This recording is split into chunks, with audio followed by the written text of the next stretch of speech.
teachers, I want to show you how you can add comments to a student's work in Google.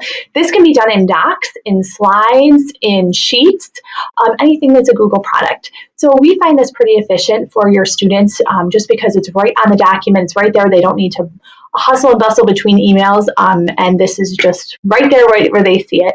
So I'm going to show you a student that I had. This is being done in slides. However, this can be, again, done in any format with docs as well. So you see here that I have my students' work here, and I am going to go and leave a comment for them and give them some feedback about what I think of their work.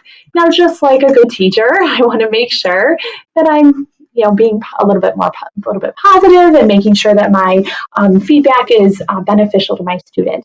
So what I'm going to do is I'm going to start off with something positive, and I'm going to be efficient with my work.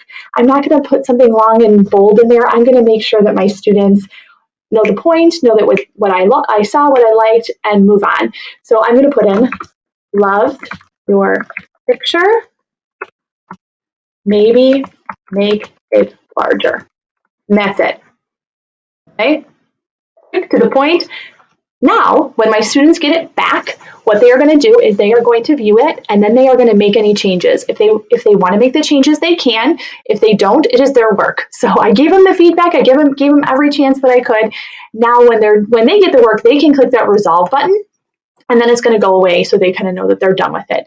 Now, the nice part about this is that you as a teacher, because they shared the editing rights with you, that's usually what we want them to do, they are going to go in, and you can again view it. So if we reopen this, you can say, okay, kiddo, or my student, I gave you this feedback, yet you didn't respond or make any changes.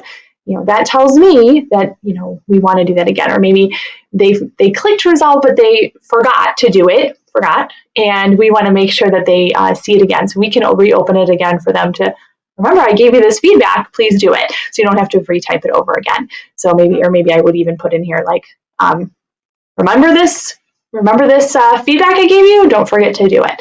So you can see that I have left a lot of feedback for the student throughout the slides, and just given them, and they even commented back to me. So this is kind of our running conversation.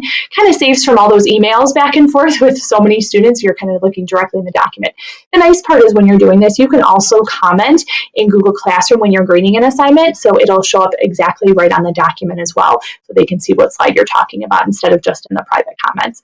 So we hope that this helps you with your feedback for your students and giving them some simplistic and easily accessible feedback that they can use to make their work even better. Thank you, teachers, for all you're doing. We know you're working so hard.